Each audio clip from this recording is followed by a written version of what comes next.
Sri Gurubhyo Namaha.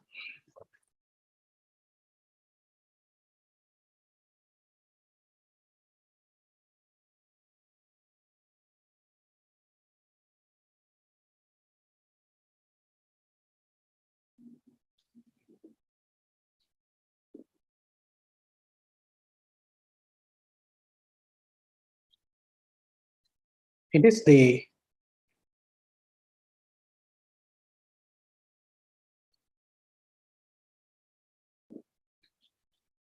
it's quite the nature of humans to yearn or look forward or have an urge to associate ourselves with the Supreme. Whether we wanted it or not, that force is acting within ourselves.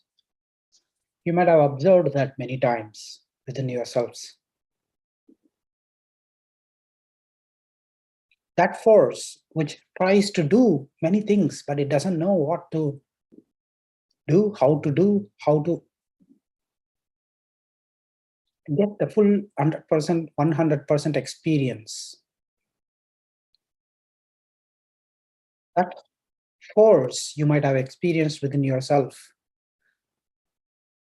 that very often pushes within ourselves to reach or to get more out of life.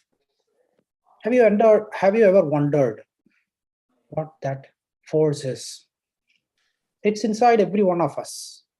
And that is the reason that we all try to seek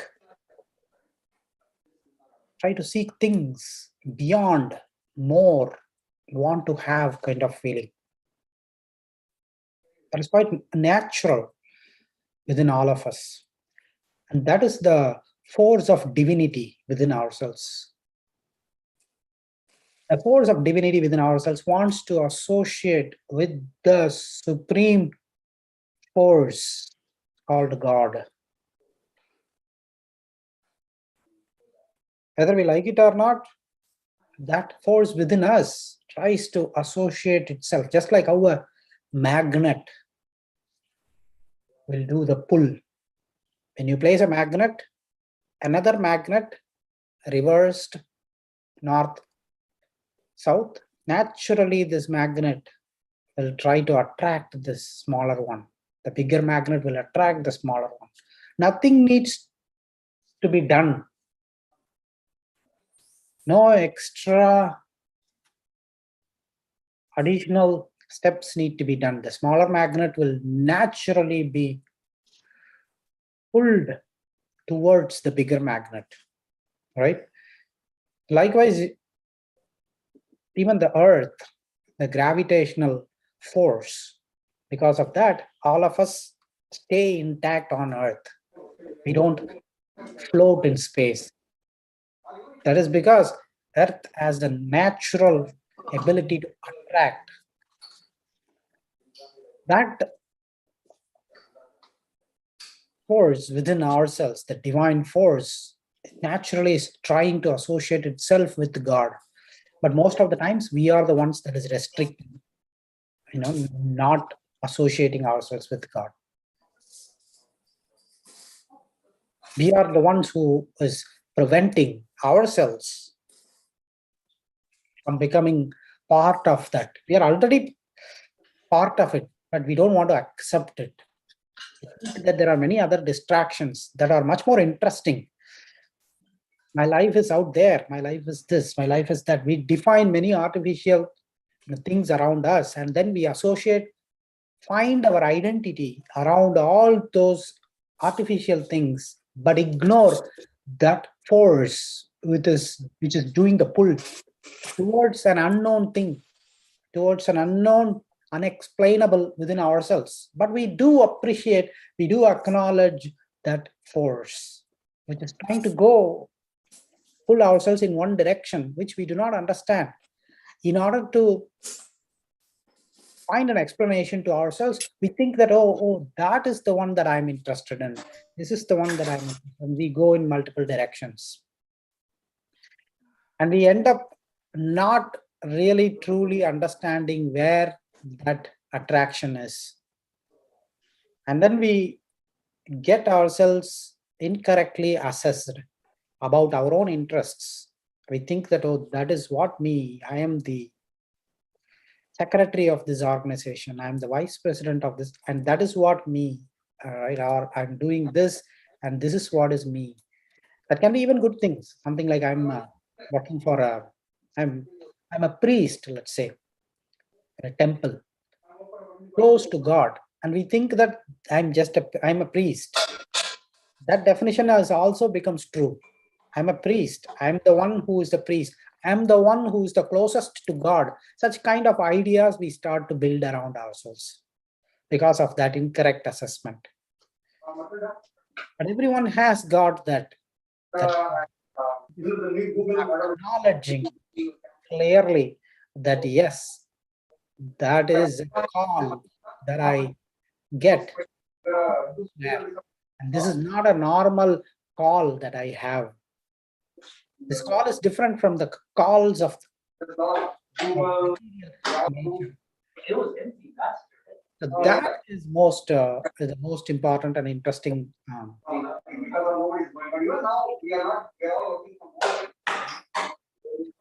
going to put some of us on mute so that we can.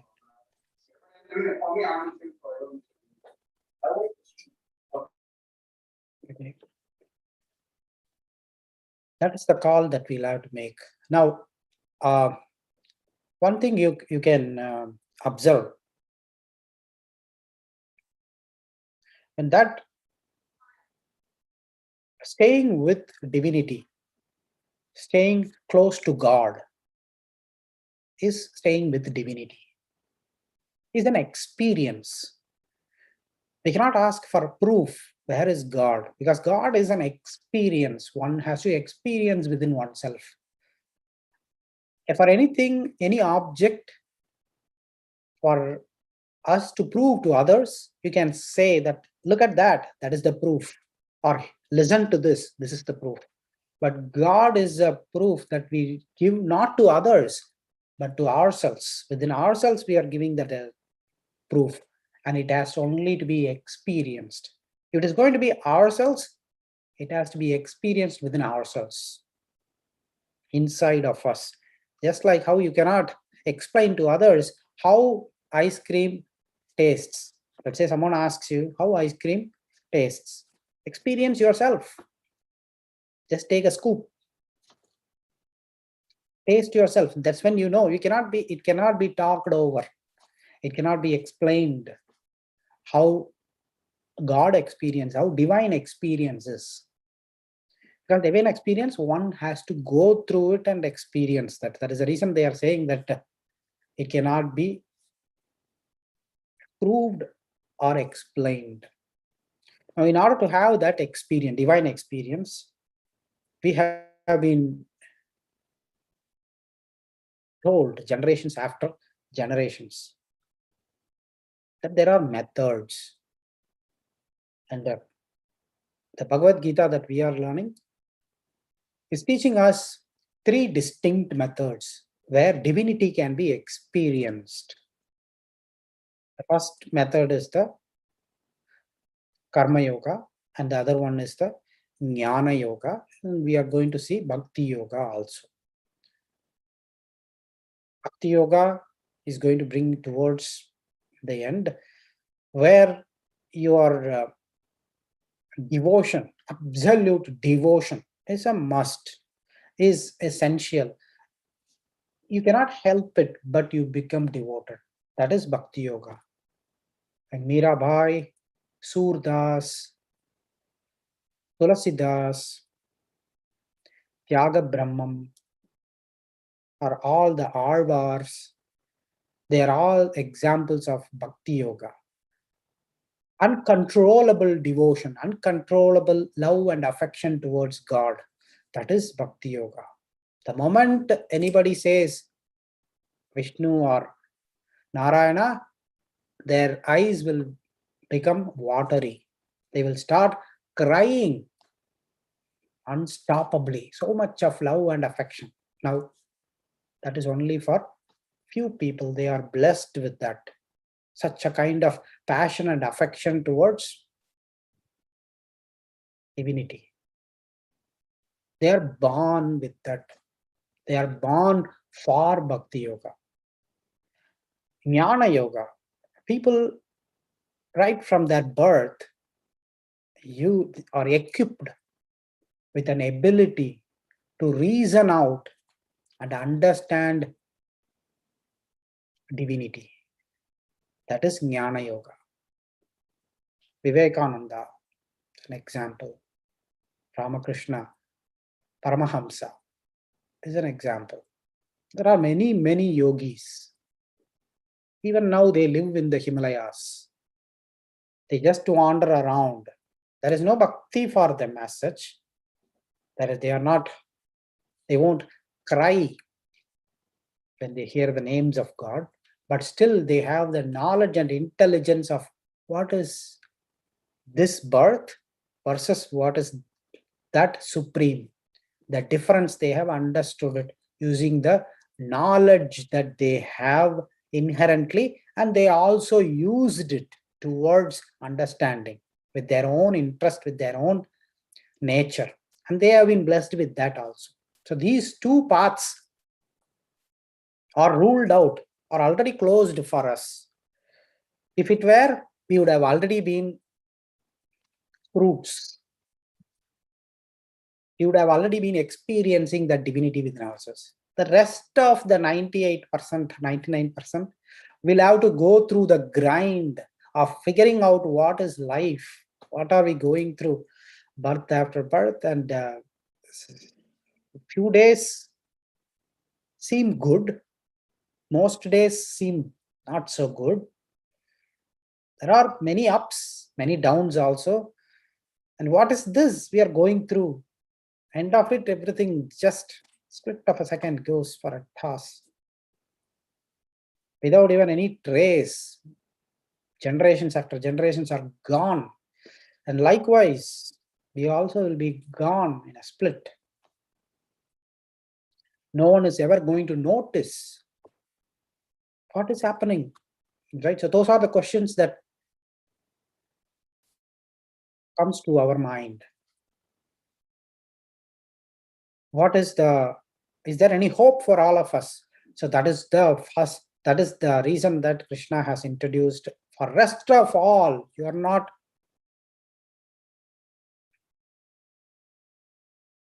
abandoned. There is a lot of hope for you. Karma Yoga is the path that you all rest of you should follow. Karma Yoga, Bhakti Yoga, Jnana Yoga. 3 yogas for experiencing divinity. Because experiencing divinity is our very nature. That is where we are just getting pushed in all directions without knowing that we are being pushed in from inside. It is for that experience that our inner call is happening. And yoga, by the way, the word yoga means to become closer with that supreme, or to become one with that supreme, united with that supreme. This small magnet is uniting with the huge magnet. That is yoga, actual definition of yoga. Now, how to unite? 3 paths are given. Bhakti Yoga, Jnana Yoga. That is ruled out definitely. The Karma Yoga is the only door for all of us that is open. People who go through that door can experience. It is again not any door is not an easy door. Jnana Yoga is not for us. We can try or we can fool ourselves thinking that it is for us, but the door is closed. Karma Yoga is the only door for rest of the people. Now, how to practice the Karma Yoga is what Krishna has been teaching us for the last few verses, in the last few verses. What is the key point in the Karma Yoga for all of us? Central point to the Karma Yoga is sacrifice. Yajna. Yajna is the key word. People who are willing to sacrifice are right fit for the Karma Yoga. Rest of the people, bystanders. Rest of the people who are not willing to do the sacrifice, who are not willing to open the door and walk through the Karma Yoga path, are mere bystanders. We just watch. Okay, oh, those people are going in. Or we are all just, rest of the people, whoever, are just fooling themselves that they are thinking in the path of Karma Yoga, but they are not nowhere near divinity. We'll have to start moving in the path of Karma Yoga, then that is moving towards divinity. If we just observe, listen, observe, then we are not making any progress towards divinity. So when it is yajna, what are the yajnas that one can perform? So he's listing down many options. Sacrifices can be anything, as simple as start with the indriyas. Indriyas are running behind objects. Identify that and deny those objects to these indriyas. That is the first sacrifice. There are few people who can do that.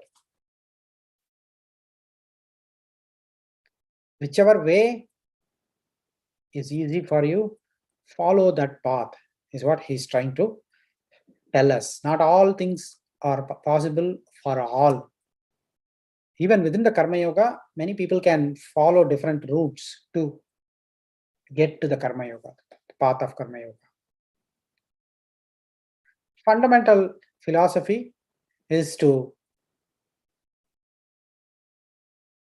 have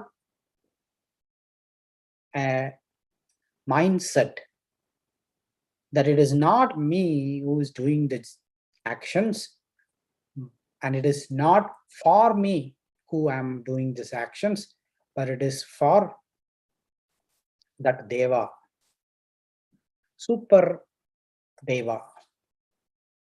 All actions are happening to him. I am doing this for him. And any good or bad happens, again it is because of him. And he will take care of it. As long as I just offered it to him, I do not have to own anything. That mindset, if one does the actions, that is the key for the Karma Yoga. At no point the I feeling should ever enter the mind. That I am doing this, I am doing it for me, for my children, for my people, anything, my and I. My and I are, mine and I are called ahankaram and mamakaram. Aham is I do this, I get this.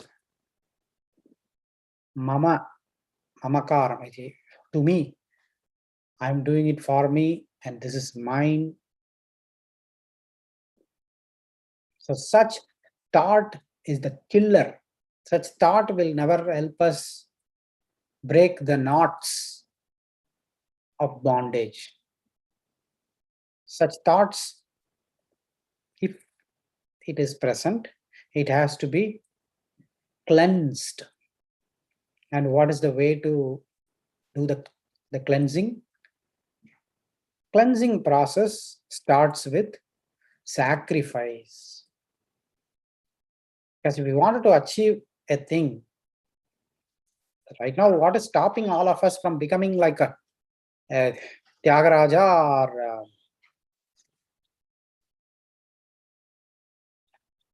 Mirabai? What is the difference?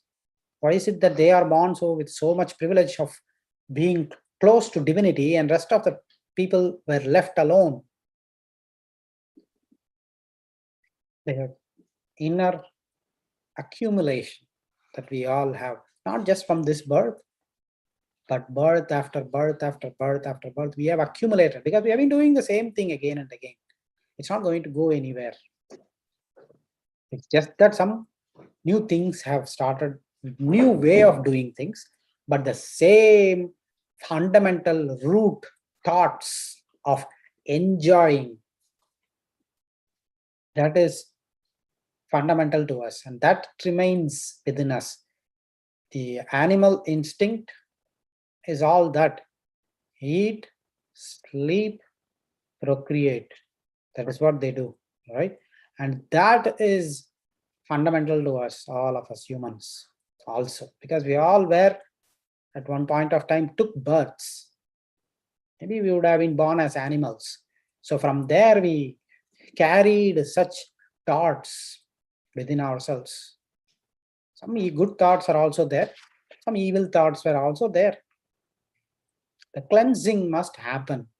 People like Tyagaraja, the cleansing has already happened. That is pure inside their heart, only pure divinity. So that is why they are able to experience it already. The cleansing already happened. For rest of us, it is not that God is looking at one person as impartial. It is not impartiality. How can people do ask, how come many situations, right? How come he keeps them happy and then me so sad and gives me so hard thoughts and hard life? How come few people get the spirituality and they are evolved, realized, and then they progressed much better, and rest of the people are struggling in even spirituality itself, we have jealousy. That's unfortunately. In other fields, it's perfectly okay. But even in spirituality, yes. So we start blasting God. We will start blasting left and right to say that he's so partial. The very fact that we are accepting God itself is good, at least. He doesn't mind if we blast him, right? But we will say that he's partial, as if we know all his plans. We are just a speck, right? We are not even any significant. If you look at it, in this whole earth, on this whole earth, how much significant each one of us are. You just take a look at your floor. We used to do it, maybe not here, but wherever you look at the ground, there are small, minute insects. An ant, for example, just crawls on the floor. We just step on it, instant, gone. As far as this earth is concerned, we are all like that ant. Just like how that ant is a minute thing on this floor of my house, I am even more minutest on this floor of earth, right? Every one of us. But still, we will say that he's partial, he's not doing this to me, he's not doing that to me, to me, to me. Again, that me thing, we never put, we don't want to remove that to me or mine and I from that. We always are stuck with what is in it for me. How can I enjoy my indriyas? How can I entertain my indriyas? That is where we are. If something is bothering our indriyas, we cannot tolerate. We cannot accept it. We will start identifying and blame, right? So that is where we all digress. That is where we start accumulating. It is not because of any partiality by him. How to explain that? We'll have to explain, right? Now, this life has been given to us, and there is a little bit of free will to every one of us. It's been given to us. That free will is with us. With that, any action that I do, he is not responsible for it. So this birth is given to us. And in this birth, what I do is totally up to me. Now, there are few occasions I may not be able to do all that I wanted, but then most of the time I do have my free will. If I can exercise it, I can. No one is stopping that.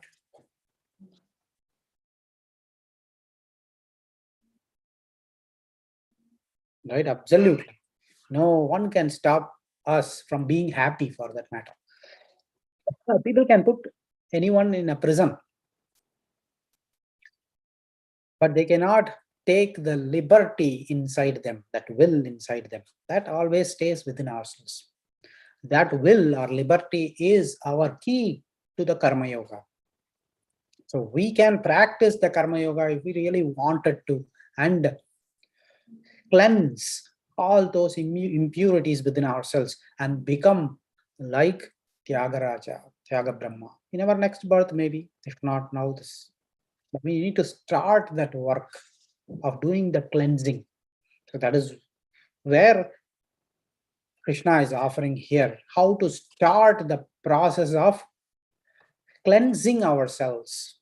The cleansing is important because no matter whatever, whoever, even Krishna descended, God himself descended. He knew for sure that he had given a lot of lectures through others, but we never listen. If a fellow human being tells us, asks us to do, we look at him derisively and we'll say that no, fine. You are also like me. You are lecturing me. Fine, go ahead. That's why he knew for sure. He did many and it didn't happen. Vedavyasa gave, Valmiki gave, he looked at it, okay, let it be there, but let me descend myself and then give them the knowledge. So Krishna himself descended and he gave the knowledge to us.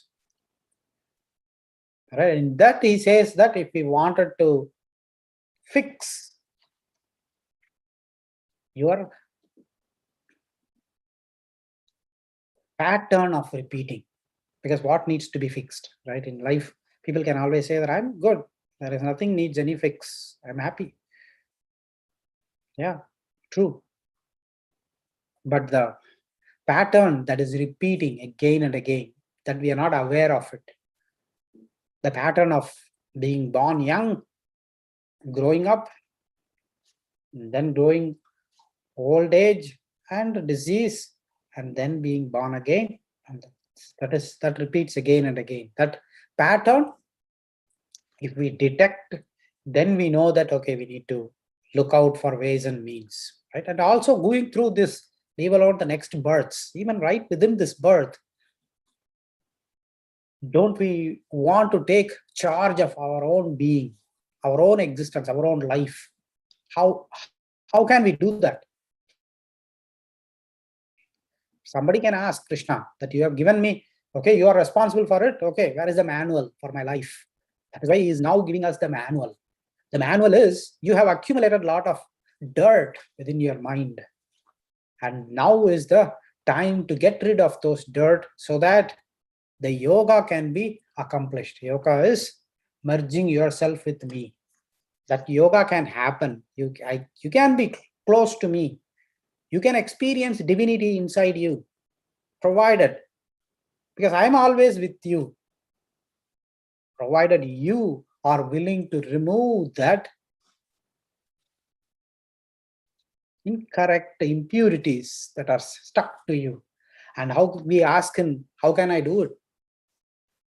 Now he says that follow the path of Karma Yoga. And in the Karma Yoga, we ask him, how do we do it? He says that any action, whether that have you doing it, others doing it, trust me, offer it unto me. If you experience anything unpleasant in your life, Any action that is happening, just to redirect to me and just say that it's because of Krishna. He's doing it. Instead of saying she did it, he did it, because of him, because of her. Say that because of me. That is what he is asking. How easy it is, right? If you look at it, if we start blaming others, we will blame 1,000 people and we will not be done yet. But if you blame one person, job done. Because he is the one who is doing the controlling of all those 1,000. And we don't know what reason it is, but he is doing it. And ultimately, just like that dominoes, one domino falls, other falls, and the next one, and so on. Ultimately, it makes the last one fall down. And that last person is me. And so I cannot blame the immediate domino that hit me. There are 1,000 other dominoes that were there, which I'm not even aware of. And who, even 1,000 dominoes, who did that signal, push the first domino? That is responsible. That is him. That is why he's saying any action, good or bad, something good happens, give it to me. I take it. Something bad happens also, attribute to me. And in your mind, just think that I am doing it. In their minds, I am doing the control so that you receive it. Because we feel like victims, right? At times we are at the receiving end. At that time, our mind will not work. We will try. The natural impulse is to blame. Who can I blame? Because of you. Immediately we identify a scapegoat. And we don't want to take the blame either. We will find others only. And we don't want to make him responsible. That is what we should do. Either we should take all the blame ourselves. Oh, life is happening. Okay, I should do a thing. I should fix it myself. Now, for example, people like, I'm just giving you some reference here. And it's not that I'm a fan or any such thing, but I'm just giving an example. People who are problem solvers in this world, but they are agnostic or atheists, maybe. Right? For example, Elon Musk or any such people who have created an empire for themselves in this world, so-called empire for themselves in this world, right? They are willing to take the blame. Whatever happens, it's because of me. Let me fix it. That is a good approach, because I'm putting the blame right in me. Then I will try to find an answer to that. Or people like who are followers of the karma yoga, they put the blame up on him. He's doing it. I don't have to worry about it. Either we'll have to follow this, then we will try to find the solution to the problem, or we give it to him. Anything happens. But instead, we are stuck in between. We are trying to blame people and trying to get worked up. And we are not escaping from this. And this goes back again and again and again. When everything in life starts looking good, then we won't blame anyone. We won't give that advantage to others. That I'm because of you, my dear husband, or because of you, my dear wife. I'm happy now. At that time, we will not give it to anyone. I'm happy because I'm happy. I'm a nice person. I'm a good person. I'm doing a lot of good things, great things. At that time, I'm willing to take the credit. At that time, neither I will give the credit to others, or nor give the credit to God, but I will take the credit at that time fully. I'm happy because of me and me alone. But if something goes bad, not because of me, rest of the world, blame it on hundreds of people. That fundamental attitude is what now Krishna says, that if you are starting in the karma yoga, first identify and give things to me. Start giving things to me. Simple. How about that? Start giving everything attribute to me. At least through your mouth. Say that Krishna did it. Krishna is speaking. If someone is yelling, it's not that easy. If you try practicing that, if someone is yelling, then look at them without any reaction and just think that Krishna is sitting right in their mouth and yelling on me. Then see that if that state we get to, then there won't be any disturbance in mind when we hear others' behavior in life. Others are bothering us in life because we associate it is because of them that things are happening, bad things are happening to me. If because of them that things are happening to me, then good things also should be happening because of them. But we are not doing it. We are saying that it's because of me, things are happening, right? So once we are not willing to share the good things, the cause of good things with others, we should stop blaming them also for the bad things. Start attributing to me. That is the first yajna, path of karma yoga. We have already started looking at every action. He didn't even go to the level of look everyone as me. That is even more evolved level. At least the actions, you are the recipient of the action, give it to me. And any action that you do, give it to me.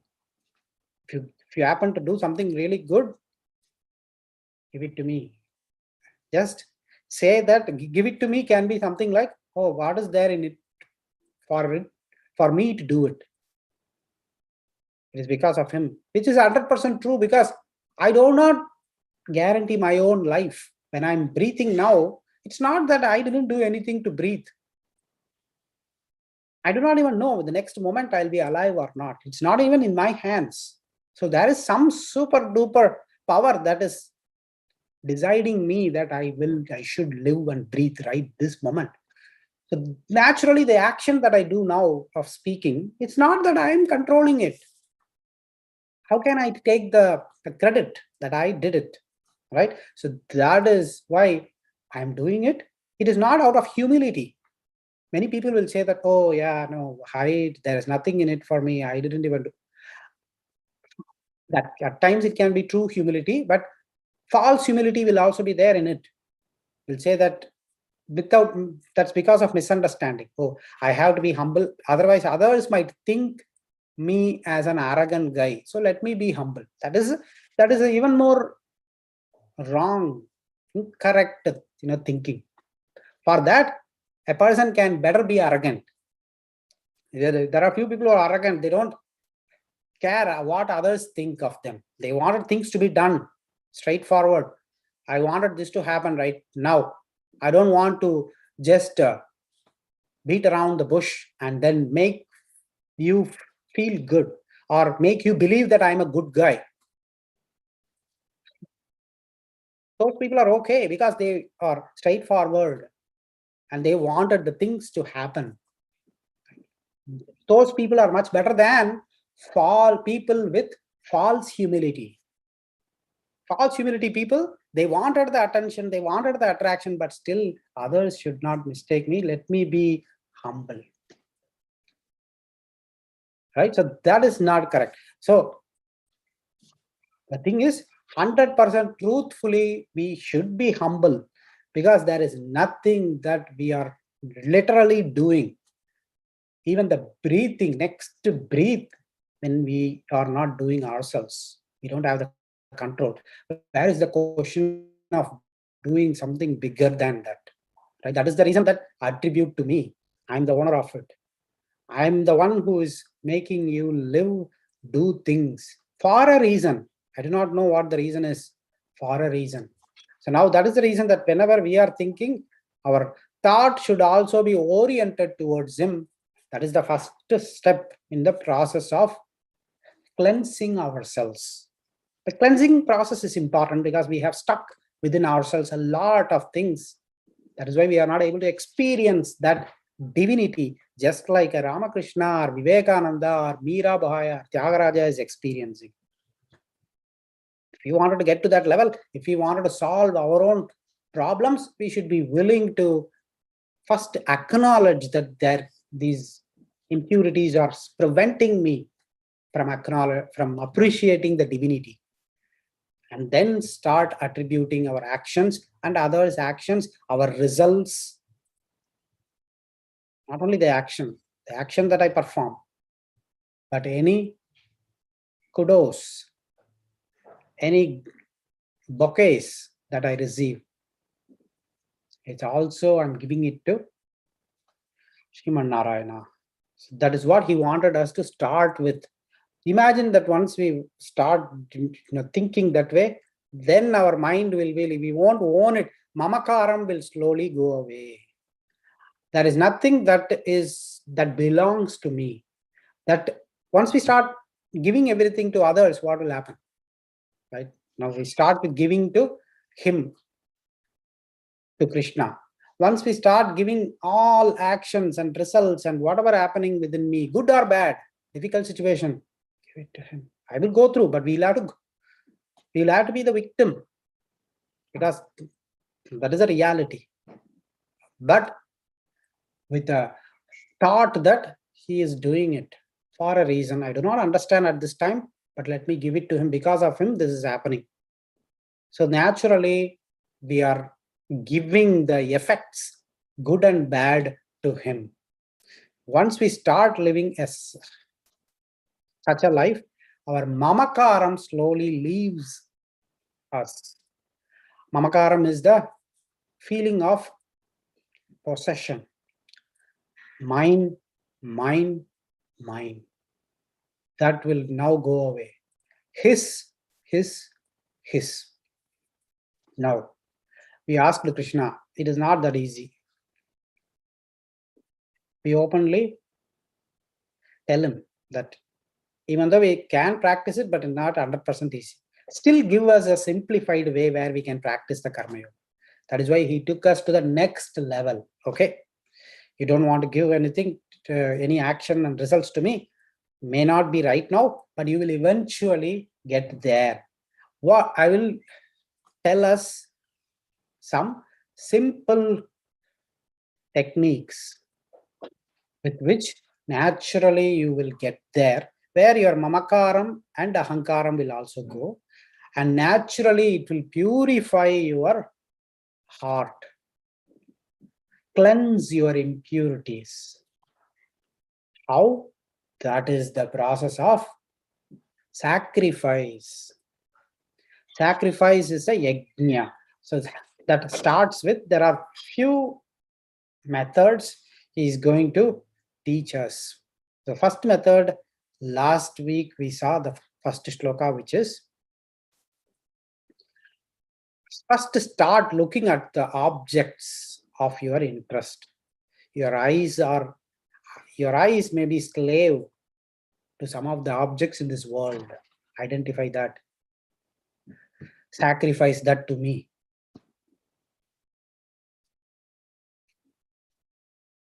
Your ears may be slave to some of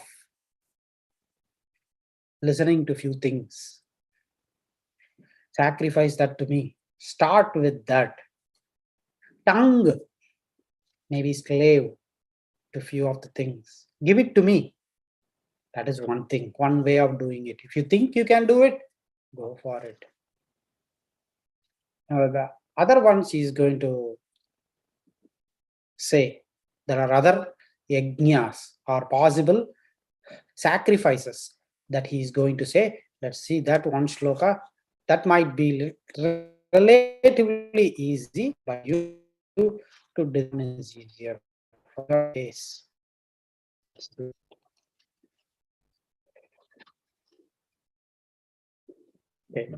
Dravya yajnastapo yajna yoga yajnastatha pare swadhyaya jnana yajnascha yatayah sanchitavrataha. So dravya yajna, if you can perform dravya yajna, then do that. Then we ask him, what is dravya yajna? Dravya means materials. Material yajna. Now, what is material sacrifice means? Material, few people will just say that I will give away dress to people who do not have proper attire, or they are poor, so let me donate 100 dhotis to people. Give away. See, again, that is giving away. The moment we start giving away, yajna is all about giving away. If you cannot give it to me, Krishna now says, because you cannot see me, you cannot appreciate me, at least give to others. Dravya yajna is literally sacrifice materials. How do you do it? Giving it to others. Help them. That is one way of sacrifice, right? 100 dhotis, 1000 dhotis. Give it to them, others. What is happening is we have been taught incorrectly that when you give to people, you get punya. That is all we all think, right? That may be true, may not be true, but we don't see that right now. Okay, is there anything like an online account where you log in and then say the punya account has grown to 150k or 1 million punyas, right? Just like bitcoins. If people will be very happy if there is an online account where they can check the papas and the punyas, and still showing an account will not help. People will start asking, can I get an equivalent dollar value for that punya? That people might ask. That is why it's not there yet. But if you think about the papa and the punya, that is not here he is asking us to do. That may or may not be there. Let it accrue, which is good. But here it is purely to cleanse our mind. The moment we start giving to others, you put your hand in your cash bag, takes cash and give it to others, the most hardest thing for people. Even if the bag is stuffed with money, people will just take, and then they will just see, they will initially take a random number. I want to help them. Immediately they will take $600. That itself is rare. They will just walk as if pretending that they haven't seen that problem. I don't want to help. There are a lot of other people who will help. Why should I help? I'm not the only one here. There are a lot. He's there, she's there, they are there, they can help. That is the first excuse that we all will say, right? Whenever there is help that is asked, first thing we will say that, oh, they get a lot of money from this site, that group, this people. I don't have to give. That is the first thing most of us will say. That is an incorrect assumption, because when everybody will think the same thing. Giving, everybody will think the same thing. If they hear that someone is distributing money, and everyone will say that if he gets, it is for him. What about for me? I also go and get. I have to go and get for myself. But for giving, we will not tell that. How impartial our mindset. Just look at it, right? Now assume that we wanted to help the person. We just take some $600 randomly, $600. That flip of a moment, if you have observed, it has happened to me. I frankly accept. The reason that I'm just saying it step by step is that precisely, right? I have experienced it, and I'm sure that every human will have that. The moment you see it, don't even look at that. Just we should give it. You'll just see, oh, $600. And then the moment you see, do they really need 600? Let me slash it 50%. $300 will go into the bag, 300, and we'll start walking towards them. As we walk, we will start debating. $100 is just enough. Probably 200, I'll put it inside. 100, 600 will become 300, 300 will become 100. By the time you go there, maybe we will give $1, or maybe we'll get some money from them also. If that happens, as long as it doesn't happen, it's good, right? That is how our mind works. That is why we should practice, start giving. That is when the mamakaram will start reducing within ourselves. Not for the punya or papa, but the thought that says all the time within ourselves, it's mine, it's mine, it's mine, it's mine, it's mine, I should protect it, it's mine, mine, mine, mine, mine. There is nothing mine here, if you look at it, right? Even there were great people who ruled the world, people who are supposed to be great. The Alexander the Great, he had that passion that the whole world should be under my feet. Just like Ravana, modern Ravana. right? So they all wanted the whole world, not just this world, that world, that world. Everything I should rule. The possession, mine. So there is no limit to it of that mine feeling. And number one, we had seen already, Krishna had already said, desire is the root cause. It's just a small fire, ignition. It just starts off small. I'm not that big, greedy. Yeah, I'm okay if I have this. That's how we all start. Even a small thing, it is mine is the biggest killer. Even if we do not have anything, but the moment we start, thinking within our mind. So technically, if think of apocalypse, right? When all the dissolution of this whole world happens, where the oceans behave crazy and then the world is filled with water. Just imagine for a moment, split moment. Who does anything belong to? No one takes anything. It's all dissolved and everything belongs to him. He can just dissolve it, bring a new world and put it in the orbit. That only he can do. So who everything belongs to? Where is the question of mind? That is his. That is why he's saying, do not, if we see that happen, then we will say that, oh yeah, this whole dissolution happened. Oh, now, oh, he belongs to him, so it's not to me. We don't have to wait until then. We can see right now that once a person earns a lot of money and he dies, he is not carrying even one piece of whatever possession. We know it right now. He wanted us to do it when we are alive, when we are breathing. Disown that. In your mind, rewrite that. It doesn't belong to me, but it is because of him. Everything belongs to him. Just like how the actions, we say that it is because of him and it is not because of me. Right? That is why the actions we are doing. By attributing the actions to him, that I feeling goes away. I am not doing anything. If you look at it, every action is given to him. I am not doing, he is doing. They are not doing, he is doing. She is not doing, he is doing. Good or bad, he is doing. Even when someone wakes us up in the middle of the night and asks, who did that to you? Immediately, him. That should be the answer. 10 out of 10. Whatever that has happened in our life some time ago that just strongly hit us. This person, how dare she is or he is who has done such bad thing to me, would have got imprinted in our mind.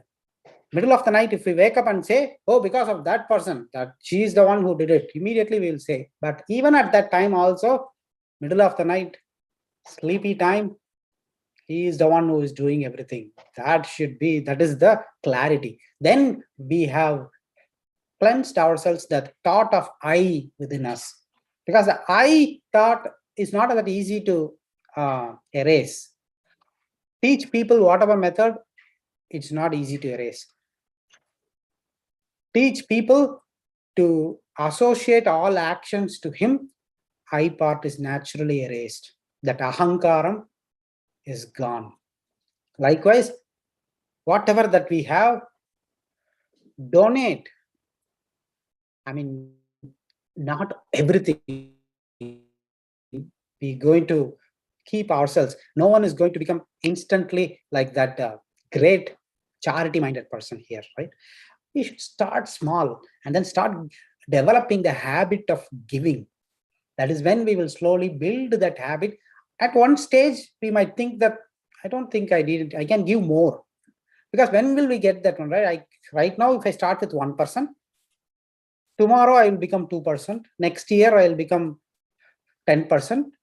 By the end of it, I may say that 80%, 90%, I don't need it. That is when our mamakaram has gone.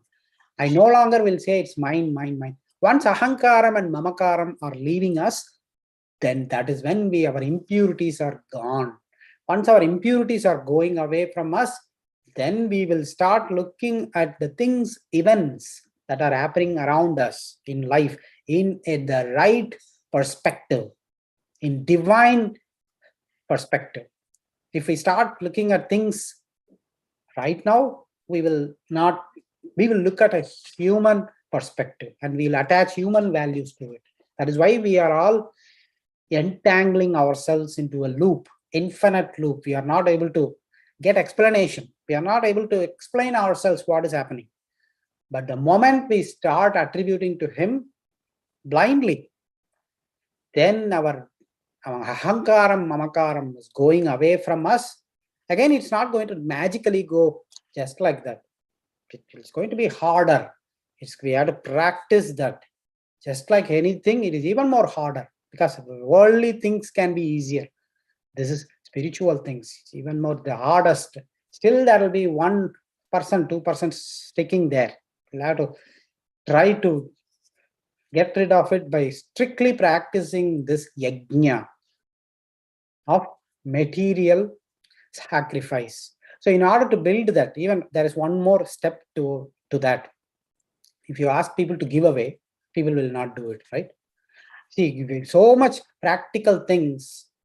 It has been, Krishna has made it so practical, but still people will be like, no, it's a hard-earned thing. I don't want to give it. That's what people say, right? How to build that habit? There's one more step. That is why people do that. Literally, that yagam. In that yagam, you might have seen